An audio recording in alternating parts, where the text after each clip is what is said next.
राधे राधे दोस्तों। आज हम आपको सुनाएंगे सावित्री और सत्यवान की कथा।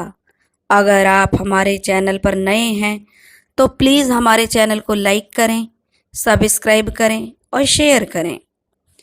प्राचीन काल में मद्र देश नाम का एक राज्य था। उस राज्य के राजा का नाम अश्वपति था। वह बहुत ही संस्कारी और धर्मात्मा राजा था। बड़ा दानवीर था। उसके द्वार पर जो कोई भी आता वह हमेशा संतुष्ट होकर जाता था।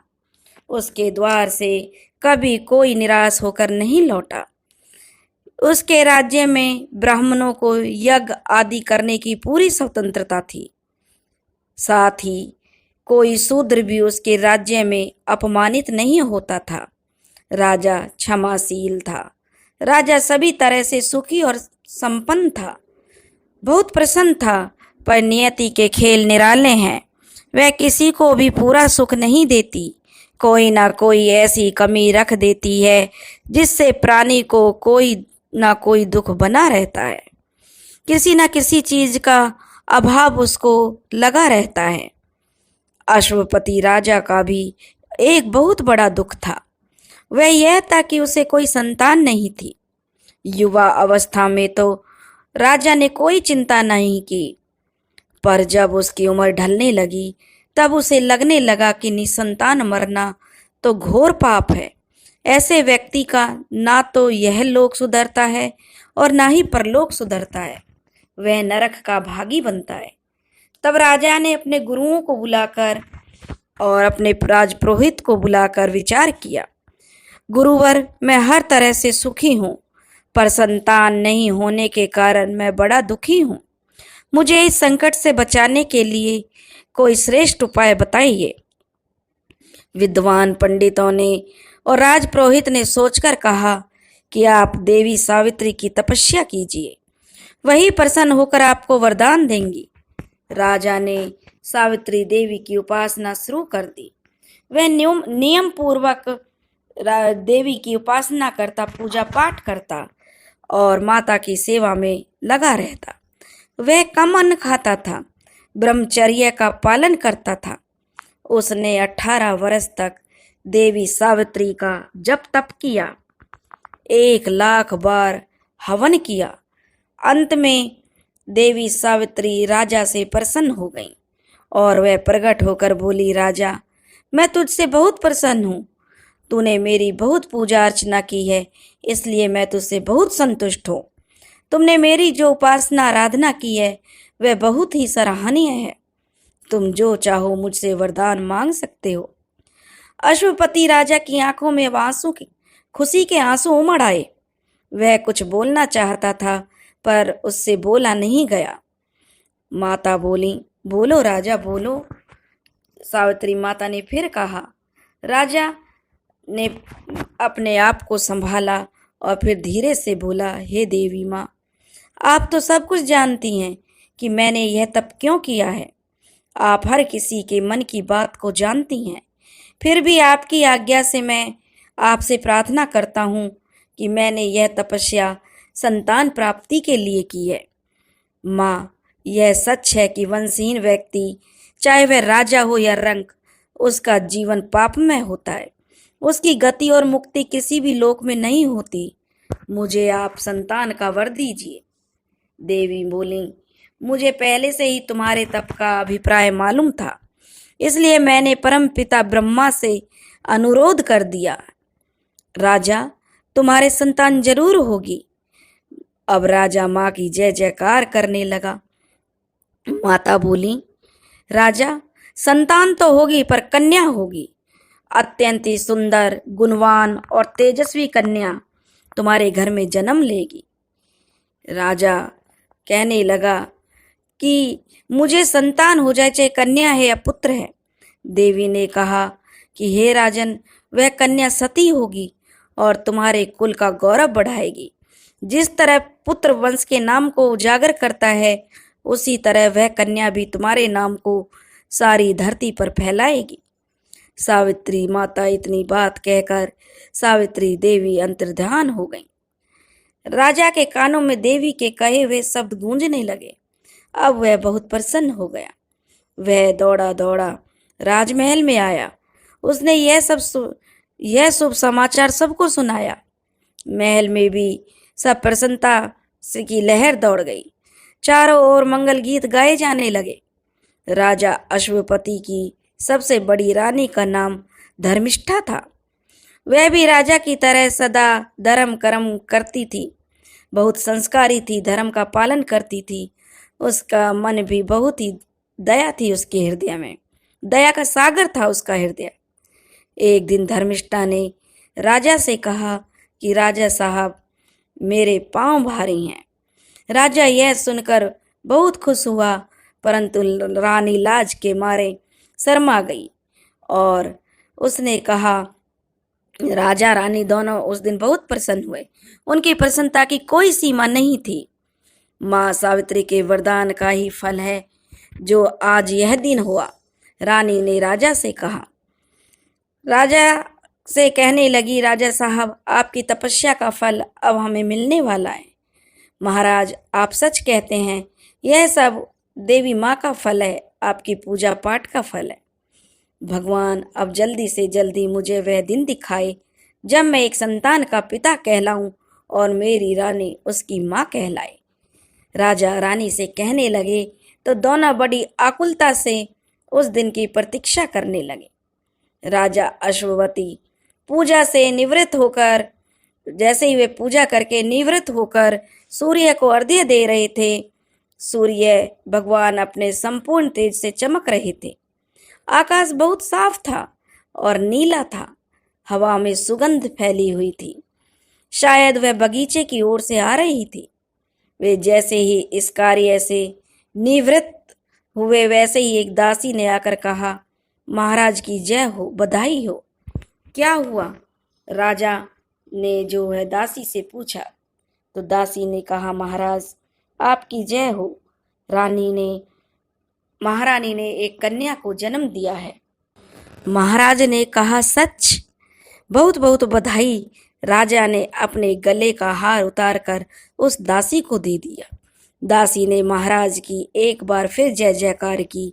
राजा ने स्वयं जाकर देखा, उसकी प्रसन्नता का कोई ठिकाना नहीं था। राजा से रुका नहीं गया। वह दौड़कर रानी के पास गया और अपनी कन्या को देखा तो कन्या सचमुच अत्यंत रूपवती होने के साथ साथ तेजस्वी थी। महारानी धर्मिष्ठा ने राजा से कहा कि कितना बड़ा सच है कि एक स्त्री माँ बनकर कितना बड़ा सुख और संतोष पाती है। किसी बात से वह ऐसा संतोष प्राप्त नहीं कर पाती। मैं अपने मन की प्रसन्नता से कह नहीं पा रही हूँ महाराज कि आज मैं कितनी प्रसन्न हूँ। महाराज कहने लगे, हाँ रानी, यह सब सावित्री माता की कृपा है। राजा ने कहा, मैं अभी राजगुरु और विद्वान पंडितों को बुलाकर कन्या का नामकरण आदि का मुहूर्त निकलवाता हूँ। रानी ने कहा, ठीक है महाराज। महाराज ने शीघ्र ही महामंत्री को बुलाया और उनसे अपने मन की बात कही। थोड़ी ही देर में राजगुरु के अलावा बड़े बड़े पंडित दरबार में आ गए। उन्होंने शुभ मुहूर्त निकाला। नामकरण के दिन हवन और पूजा की गई। ब्राह्मणों को भोज कराया गया। गरीबों को उनकी जरूरत के मुताबिक दान दिया गया। पंडितों ने इस कन्या को सावित्री का वरदान माना, इसलिए इसे सावित्री नाम दिया गया। कन्या का नाम सावित्री रख दिया गया। सावित्री दिन प्रतिदिन बड़ी होने लगी। बेटी को बड़ी होने में क्या देर लगती है। समय ऐसे ही निकल जाता है। समय तो अपनी गति से चलता है और बेटी देखते ही देखते बड़ी हो गई। सावित्री ने अब बड़ी हो गई थी। युवा होने पर उसका सौंदर्य खिल गया। वह अप्सरा सी लगने लगी। एक दिन राजा रानी बगीचे में टहल रहे थे। सावित्री भी अपनी सखियों के साथ खड़ी थी। तभी एक नटखट भंवरा सावित्री पर मंडराने लगा। सावित्री उसे बार बार हटाती, लेकिन वह भंवरा इतना ढीठ था कि बार बार आकर सावित्री पर मंडराने लगता। सावित्री ने अपनी खास सहेली वनिका से कहा, वनिका, तुम खड़ी खड़ी क्या कर रही हो? इस भंवरे को हटाओ ना। वनिका ने मजाक में कहा, अब यह भंवरा नहीं हटेगा राजकुमारी जी। यह भंवरा कह रहा है कि हमारी राजकुमारी जवान हो गई है। राजा और रानी ने उस टाइम उस समय उसी बगीचे में घूम रहे थे और राजा रानी ने दासी की यह बात सुन ली थी। रानी ने कहा, महाराज, आपने कुछ सुना कि यह सखी क्या कह रही है? तो राजा कहने लगे, हाँ रानी, हमारी बेटी अब युवा हो गई है। युवा बेटी माँ बाप को युवा बेटी की चिंता होनी चाहिए कि अब हमें इसके हाथ पीले कर देने चाहिए, क्योंकि भंवरे मंडराने लगे हैं, कांटे वस्त्र उलझाने लगे हैं और नींद कमाने लगी है। हाँ रानी, हम शीघ्र ही इस पर सोचेंगे। रानी ने एक बेटी की माँ होने के कारण राजा को बताया कि अब हमें क्या करना है। यह तो सही है कि अब हमारी बेटी जो है युवा हो गई है। एक पिता को अब उसके लिए एक योग्य वर ढूंढने चाहिए, उसके वर की खोज करनी चाहिए। जो पिता अपनी पुत्री का समय पर विवाह नहीं करता है, उसकी बड़ी निंदा होती है। राजा कहने लगे, रानी, हम जल्द से जल्द सावित्री के लिए एक योग्य वर की तलाश करेंगे। राजा ने थोड़ी देर सोचा और फिर कहा, रानी, अच्छा तो यह होगा कि हम सावित्री से ही पूछ लें उसके विवाह के बारे में, क्योंकि उसकी क्या इच्छा है। रानी कहने लगी, राजा साहब, यह तो बिल्कुल ठीक रहेगा। रानी ने मुस्कुराते हुए कहा, समझदार बेटी और बेटे को यह अधिकार माता पिता को देना चाहिए। इसे ही महाराज ने कहा कि हमें उनकी स्वतंत्रता होनी चाहिए। राजा ने जोर से पुकारा, सावित्री बेटी, सावित्री बेटी। जैसे ही पिता की पुकार सुनी, सावित्री लपक कर उनके पास आ गई। अचानक पिता के पुकारने पर सावित्री को लगा कि अवश्य ही मेरे पिता ने मेरी सहेलियों और दासियों की बात सुन ली। वह मारे शर्म के लाल हो गई। उसकी आंखें अपने आप झुक गईं। वह अपने अंगूठे से दूब को कुरेदने लगी। क्या बात है बेटी, इतनी चुपचाप कैसे खड़ी हो? रानी ने उसके समीप आकर अपनी बेटी को गले से लगाया। यूं ही माताजी, पिताजी। राजा कहने लगे, सुनो बेटी। रानी ने भी बड़े प्यार से कहा, तुम्हारे पिताजी तुमसे कुछ कहना चाहते हैं, ध्यान से सुनो। राजकुमारी कहने लगी, कहिए पिताजी। सावित्री ने सिर झुकाए हुए कहा, मैं आपकी बेटी हूँ, आपकी हर बात को सुनना मेरा धर्म है, आपकी हर आज्ञा का पालन करना मेरा कर्तव्य है। आप चाहे जो कहिए। राजा ने गंभीर स्वर में कहा, बेटी, अब तुम युवा हो गई हो, यानी अब तुम विवाह योग्य हो गई हो। हम चाहते हैं कि तुम्हारे लिए किसी योग्य वर की खोज करके हम अपने धर्म का पालन करें। पिताजी, मैं भी आपकी हर आज्ञा मानकर अपने धर्म का पालन करूंगी। सावित्री ने भी बड़े ही विनीत स्वर में कहा। तुम योग्य और समझदार हो, राजा ने फिर से कहा। इस विषय में हम तुम्हारी इच्छा जानना चाहते हैं, तुम्हें छूट देना चाहते हैं। राजा ने भी निसंकोच कहा, और राजकुमारी, तुम्हें डरना नहीं चाहिए। यदि कोई पुरुष तुम्हें पसंद है तो हमें बताओ। सावित्री ने कहा, पिताजी, मुझे आपने बहुत छूट दे रखी है, बहुत स्वतंत्रता दे रखी है, पर जो कन्या मर्यादा के बाहर जाती है वह अधर्म कहलाती है। मर्यादा स्त्री का धर्म है। जो काम माँ बाप की सीमा में है उसे भला मैं आपकी आज्ञा के बिना कैसे कर सकती हूँ। मैं जानती हूँ कि हमारे यहाँ इस तरह की स्वतंत्रता नहीं है। मुझे तुमसे यही आशा थी बेटी, रानी ने बड़े प्यार से कहा। तो राजा ने कहा, मैं चाहता हूँ कि तुम अपनी मनपसंद का वर खुद ढूंढो। मैं हर प्रकार से सक्षम बाप हूँ। अपनी बेटी की हर इच्छा का मैं किसी भी सूरत में पूरी कर सकता हूँ।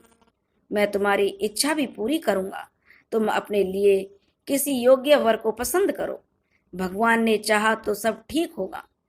बेटी ने कहा। राजकुमारी ने कहा, जैसी आपकी आज्ञा पिताजी। राजा और रानी वहां से चले गए।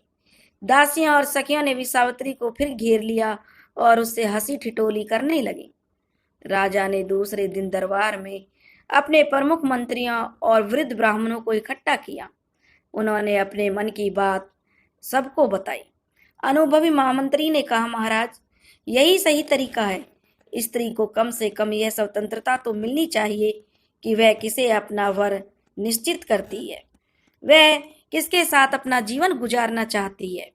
स्वयंवर भी इसी स्वतंत्रता का एक प्रतीक है। महाराज, केवल राजा का पुत्र होने से वह योग्य हो यह या सभी कलाओं में पूर्ण हो यह जरूरी नहीं है। स्वयंवर में तो हम राजा के नाम और राज्य का ही वर्णन करते हैं। अब राजकुमार का आचरण कैसा हो यह तो हम नहीं जानते। राजा ने कहा, हाँ महामंत्री, सावित्री योग्य है और समझदार है। हम चाहते हैं कि वह अपनी इच्छा से अपना वर चुने। आप इसके साथ विश्वासी सैनिक और सहेलियां भेज दीजिए। वह अपने वर की खोज में यात्रा पर जाएगी। राजा ने खुले मन से कहा। राजगुरु ने भी उठकर जो उनका समर्थन किया और कहा, राजगुरु ने कहा कि इनके साथ मेरी बेटी भी सुज्ञाना भी जाएगी। वह धर्मशास्त्र की पंडित है। वह सावित्री को धर्म की मर्यादा भी बताती रहेगी। राजा ने कहा, यह तो बहुत अच्छा रहेगा। राजा ने जब रानी को यह कहा तो रानी भी प्रसन्न हो गई। रानी ने कहा, जब कभी किसी राजा के पांव गलत रास्ते पर जाते हैं तब गुरु, मुनि और ऋषि ही उन्हें सही रास्ता दिखाते हैं। महाराज ने फिर कहा, सावित्री की यात्रा की तुरंत तैयारी की जाए। शीघ्र ही तैयारियां कर दी गईं। जाने से पहले सावित्री ने अपने माता पिता से आशीर्वाद लिया। राजा ने उसके हाथ पर सिर रखकर कहा, माँ सावित्री तुम्हारी सभी मनोकामना पूरी करे। रानी ने उसे गले लगाकर कहा, मेरी बेटी को उसके मन को भाने वाला पति मिले। सावित्री यात्रा के लिए रवाना हो गई। सावित्री सारे आर्यावर्त में घूमी, अनेक नगरों में जाकर कितने ही राजकुमारों से मिली, पर उसे कोई भी अच्छा वर नहीं लगा। न जाने क्यों उसे जीवन का ऐश्वर्य पसंद नहीं आया। महलों की दिखावटी तड़क भड़क और अहंकार ने उसे प्रभावित नहीं किया। एक राजकुमार ने उससे कहा कि सावित्री, मैं उस कुल का राजकुमार हूँ जिसने देवता और दैत्यों पर भी राज्य किया था। सावित्री ने मुस्कुराकर बोली, राजकुमार, आप हर वस्तु को अधिकार में कर सकते हैं। आप पृथ्वी के लोगों को अपने हथियारों के बल पर दास बना सकते हैं, पर क्या आपने प्रेम से आज तक कितने लोगों को दास बनाया है? आपने कितने लोगों के मन पर विजय पाई है? राजकुमार चुप हो गया। सावित्री ने कहा, आपको शायद यह पता नहीं है, मेरे पिता नारी स्वतंत्रता के पक्ष में हैं। उन्होंने मुझे इसलिए यह कार्य सौंपा है कि मैं किसी योग्य उदार पुरुष की अर्धांगिनी बनकर रहूं। आपके अहंकार भरे विचारों से लगता है कि आप मुझे दासी बनाकर रखेंगे। इस तरह सावित्री अनेक राजकुमारों और राजाओं से मिलती हुई एक वन में पहुंची। वहां उसने एक ऋषि की तरह जीने वाले एक युवक को देखा। वह युवक चेहरे से तेजस्वी लग रहा था। उसके चेहरे की शालीनता बता रही थी वह किसी उच्च कुल का स्वामी है। उसने अपने कंधे पर लकड़ियों का गट्ठर लाद रखा था। वह बहुत ही धीरे धीरे जा रहा था। सामने से अचानक उसने रथों और घोड़ों को आते देखा तो वह ठिठक कर रुक गया।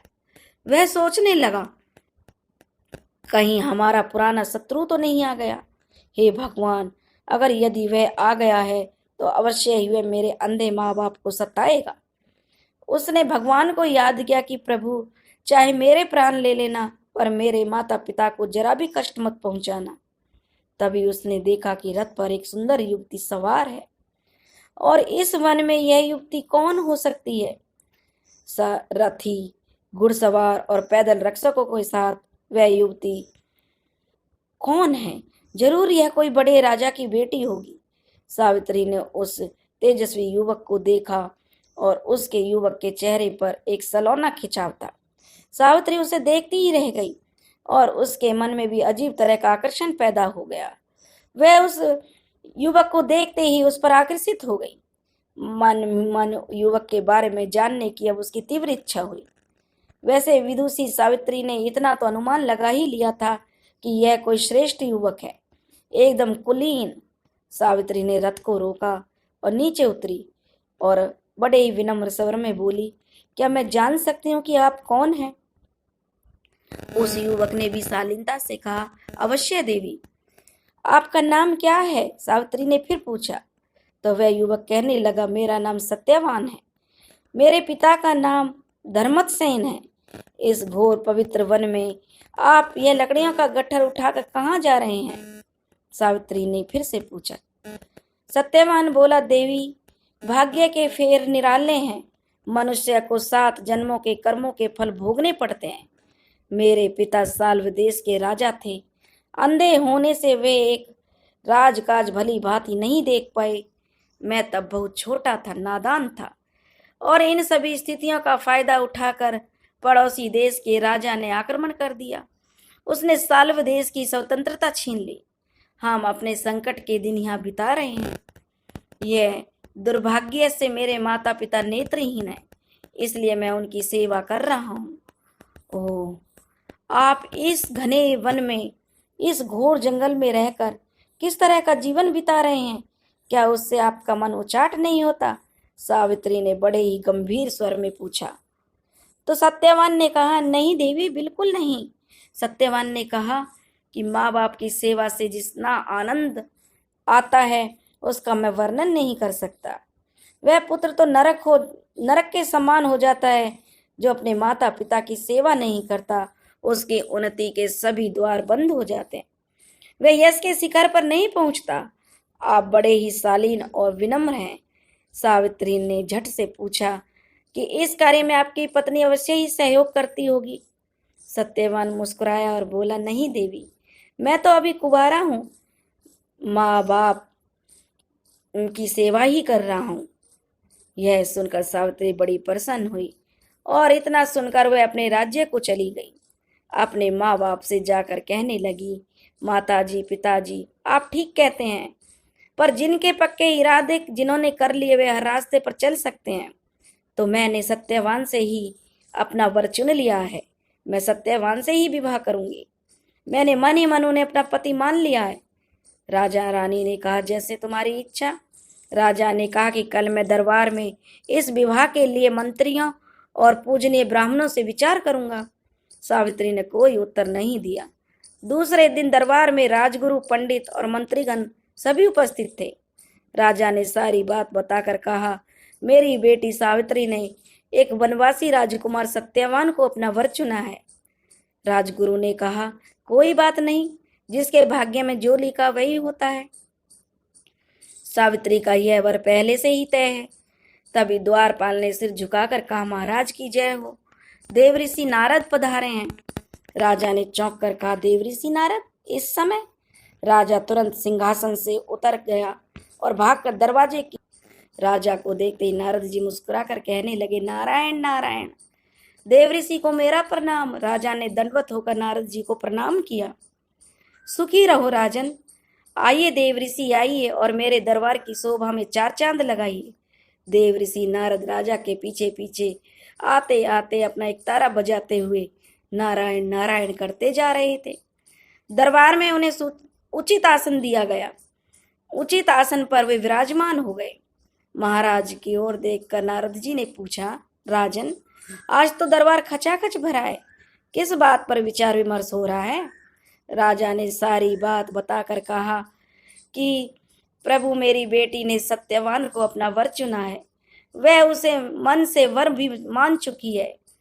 देवऋषि नारद ने कहा, अच्छा? सावित्री की ओर देखकर पूछा, क्यों बेटी, क्या सच में सुन रहा हूं मैं? देवऋषि नारद कहने लगे, नारायण नारायण, मुझे आशीर्वाद दीजिए कि मेरी मनोकामना पूरी हो। देवऋषि, सावित्री ने झुककर कहा। पर बेटी, कहते कहते देवऋषि नारद रुक गए। आप रुक क्यों गए देवऋषि? सावित्री ने उन्हें गौर से देखा। बेटी, यह ठीक नहीं रहेगा, क्योंकि देवऋषि नारद जो थे वे सब जानते थे। उन्होंने बताया कि भविष्य का। देवऋषि नारद ने, तुम्हें वर्तमान, भूत और भविष्य का पता नहीं है? देवऋषि नारद कहने लगे कि जो तीनों लोकों की लीला को जानता है वह उस कड़वे सत्य को भी जानता है जो अज्ञात है। तब राजा ने कहा, महात्मा जी, मुनिवर, आप साफ साफ क्यों नहीं कहते? सावित्री ने हाथ जोड़कर कहा, हे मुनिवर, मेरी व्यग्रता बढ़ती जा रही है, आप मुझे साफ साफ कहिए। तब नारद जी कहने लगे, बेटी, मैं जानता हूँ कि सत्यवान जैसा सच्चा सेवावर्ती और शालीन दूसरा युवक इस पृथ्वी पर नहीं है। पर बेटी, तुम्हें एक बात का पता नहीं है। राजपुत्र सत्यवान का नाम चित्रासव भी है। उसने बचपन से ही घोड़ों से बड़ा प्यार था। वह मिट्टी के घोड़े बनाता था। वह कभी चित्र बनाता तो कभी घोड़े का चित्र बनाता था। क्या वह सावित्री के लिए योग्य नहीं है? भगवान राजा ने पूछा। तो आप बताइए, क्या वह सावित्री के लिए सही नहीं है? तो नारद जी कहने लगे, 100% सही है। वह बड़ा तेजस्वी, बुद्धिमान और वीर है और बड़ा ही सहनशील है। फिर राजा ने कहा, वह उदार, सुंदर और मनोहर भी है। वह अपने माता पिता की बहुत सेवा करता है। राजा ने कहा, भगवान, जब उसमें इतने सारे गुण हैं तो वह सावित्री के योग्य क्यों नहीं है? तब देवऋषि नारद कहने लगे, राजन, सत्यवान में शायद इतनी पूर्णता इसलिए है कि उसमें एक बड़ा भयंकर दोष है। कैसा दोष? आज राजा ने बड़ी उतावलीपन से पूछा। देवऋषि नारद कहने लगे, आज से 1 साल के बाद, ठीक 1 साल के बाद सत्यवान की मृत्यु का योग है। 1 साल के बाद सत्यवान की मृत्यु हो जाएगी। देवऋषि नारद की बात सुनकर, ऋषिराज की बात सुनकर राजा बहुत व्याकुल हो गए, घोर चिंता में डूब गए। सावित्री ने उनसे कारण पूछा तो राजा ने कहा, पुत्री, तुमने जिस राजकुमार को अपने वर के रूप में चुना है वह अल्पायु है। तुम्हें किसी और को अपना जीवन साथी बनाना चाहिए। इस पर सावित्री ने कहा कि पिताजी, आर्य कन्याएं अपने पति का एक बार ही वरण करती हैं, राजा एक बार ही आज्ञा देता है और पंडित एक बार ही प्रतिज्ञा करते हैं और कन्यादान भी एक बार किया जाता है। सावित्री ने हट पकड़ ली। सावित्री की हट के करने के कारण कहने लगी कि मैं विवाह करूंगी तो सत्यवान से ही करूंगी। राजा अश्वपति ने सावित्री की हट के आगे हार मान ली और सावित्री का विवाह सत्यवान से करा दिया। सावित्री अपने ससुराल पहुंचते ही अपने सास ससुर की सेवा करने लगी। समय बीतता चला गया और धीरे धीरे 1 साल पूरा होने को आया। नारद मुनि ने सावित्री को पहले ही सत्यवान की मृत्यु के दिन के बारे में बता दिया था। वह दिन जैसे जैसे करीब आने लगा, सावित्री अधीर होने लगी। उन्होंने 3 दिन पहले ही उपवास शुरू कर दिया। नारद मुनि द्वारा कही हुई निश्चित तिथि पर सावित्री ने पितरों का पूजन किया। हर दिन की तरह सत्यवान उस दिन भी लकड़ी काटने जंगल चले गए। साथ में सावित्री भी गई, क्योंकि आज सत्यवान जब जंगल जा रहे थे तो सावित्री कहने लगी, स्वामी, मैं भी आपके साथ चलूंगी। तब सत्यवान ने कहा, नहीं देवी, तुम जंगल में घोर कष्ट है, तुम वह नहीं सह पाओगे। लेकिन सावित्री नहीं मानी और जिद करके सत्यवान के साथ जंगल में चली गई। जंगल में पहुंचकर सत्यवान लकड़ी काटने के लिए एक पेड़ पर चढ़ गए। तभी सत्यवान के सिर में तेज दर्द होने लगा। दर्द से व्याकुल सत्यवान पेड़ से नीचे उतर आए। सावित्री अपना भविष्य समझ गई। सत्यवान के सिर को गोद में रखकर सावित्री सत्यवान का सिर सहलाने लगी। तभी वहां पर यमराज आते दिखे। यमराज अपने साथ सत्यवान को ले जाने लगे तो सावित्री भी उनके पीछे पीछे चल दी। जब सावित्री उनके पीछे पीछे जा रही थी और यमराज सत्यवान को लेकर जा रहे थे, जब वह यमपुरी के दरवाजे पर पहुंचे तो उन्हें पलट कर देखा तो सावित्री उनके पीछे चली आ रही थी। यमराज ने सावित्री से कहा कि तुम मेरे पीछे पीछे क्यों आ रही हो, तुम चली जाओ यहाँ से। तब वह कहने लगी कि भगवान, आप मेरे पति को ले जा रहे हैं, पत्नी का तो धर्म है, जहाँ पति वहाँ पत्नी। लेकिन यमराज ने सावित्री को बहुत समझाने की कोशिश की और कहा कि यह तो विधि का विधान है, लेकिन सावित्री नहीं मानी। वह यमराज के पीछे पीछे चलती रही। सावित्री जब हार नहीं मानी तो सावित्री की निष्ठा और पति परायणता को देखकर यमराज ने सावित्री से कहा कि हे देवी, तुम धन्य हो, मैं तुमसे बहुत प्रसन्न हूँ, तुम मुझसे कोई भी वरदान मांगो। सावित्री ने कहा कि मेरे सास ससुर वनवासी और अंधे हैं, आप उन्हें दिव्य ज्योति प्रदान करें। यमराज ने कहा, ऐसा ही होगा, अब लौट जाओ। लेकिन सावित्री अपने पति सत्यवान के पीछे पीछे चलती रही। यमराज ने कहा, देवी, तुम वापस जाओ। सावित्री ने कहा, भगवान, मुझे अपने पति देव के पीछे पीछे चलने में कोई परेशानी नहीं है, पति के पीछे चलना मेरा कर्तव्य है। यह सुनकर उन्होंने फिर से उसे एक और वर मांगने को कहा। सावित्री बोली, हमारे सास ससुर का राज्य छिन गया है, उसे पुनः फिर से वापस दिला दें, मेरे ससुर फिर से राजा बन जाएं। यमराज ने सावित्री को यह वरदान भी दे दिया और कहा कि अब तुम लौट जाओ, लेकिन सावित्री फिर भी पीछे पीछे चलती रही। यमराज ने सावित्री से कहा कि अच्छा ठीक है, तुम तीसरा वरदान और मांग लो, लेकिन तुम यहाँ से चली जाओ। इस पर सावित्री ने कहा कि मुझे 100 संतानें होने का सौभाग्य प्रदान कीजिए। अगर आप वरदान देते हैं तो मैं 100 पुत्रों की मां बनूं। और उसने अपने 100 संतान और सौभाग्य का वरदान मांगा। यमराज ने उसका वरदान भी सावित्री को दे दिया। सावित्री फिर पीछे पीछे चलने लगी तो यमराज कहने लगे कि अब क्यों मेरे साथ आ रही हो, अब तो तुम लौट जाओ। सावित्री ने यमराज से कहा कि प्रभु, मैं एक पतिव्रता पत्नी हूँ और आपने मुझे पुत्रवती होने का आशीर्वाद दिया है। यह सुनकर तो जो यमराज सोच में पड़ गए और उन्हें सत्यवान के प्राण छोड़ने पड़े। सावित्री कहने लगी कि बिना पति के मैं माँ कैसे बनूंगी, कैसे मेरे पुत्र पैदा होंगे। अब यमराज बेचारे बड़ी दुविधा में पड़ गए, वरदान तो वो दे चुके थे, अब क्या किया जाए। तो उन्होंने सत्यवान के प्राण छोड़ दिए। यमराज अंतर्ध्यान हो गए और सावित्री उसी वट वृक्ष के पास आ गई जहां उसके पति का मृत शरीर पड़ा था। सत्यवान जीवित हो गया और दोनों खुशी खुशी अपने राज्य की ओर चल पड़े। दोनों जब घर पहुंचे तो देखा माता पिता को दिव्य ज्योति प्राप्त हो गई है। इस प्रकार सावित्री सत्यवान चिरकाल तक राज्य सुख भोगते रहे। पतिव्रता सावित्री के अनुरूप भी प्रथम अपने सास ससुर का उचित पूजन करने के साथ ही अन्य विधियों को प्रारंभ करें। वट सावित्री व्रत करने और कथा को सुनने से जो उपासक के वैवाहिक जीवन या जीवन में साथी की आयु पर किसी प्रकार का भी कोई संकट आया होता है तो वह टल जाता है। वट सावित्री व्रत की बड़ी महिमा है।